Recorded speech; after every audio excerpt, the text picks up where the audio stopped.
Perguruan Pencaksilat Nur Rahmat Indonesia secara resmi didirikan pada hari Senin tanggal 21 Juni tahun 1993, bertepatan dengan tanggal 1 Muharram tahun 1414 Hijriah. Sebagian orang meyakini bahwa waktu ini mengorientasikan hubungan antara manusia dengan alam, ada juga sebagian meyakini sebagai pedoman atau acuan dalam menentukan tindakan atau sikap dalam beraktivitas. Hal ini hanyalah ulasan biasa yang perlu kita petik makna yang baik-baik saja. Perguruan Pencaksilat Nur Rahmat Indonesia didirikan di Ujung Pandang, sekarang Makassar oleh Bapak Sudirman Maku dengan tujuan utama melaksanakan operasi taubat. Semula hanya bersifat kekeluargaan dan dibentuk organisasinya secara sederhana yang diketuai oleh Bapak Dr. Randus Tanitama.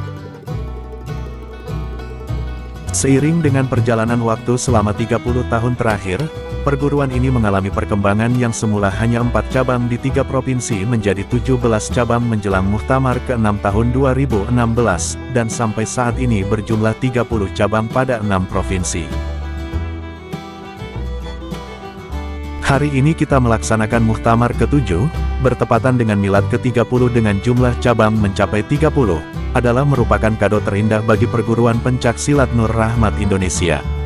Marilah bersama-sama membangun dan mengembangkan perguruan ini. Majulah negeriku, jayalah perguruanku.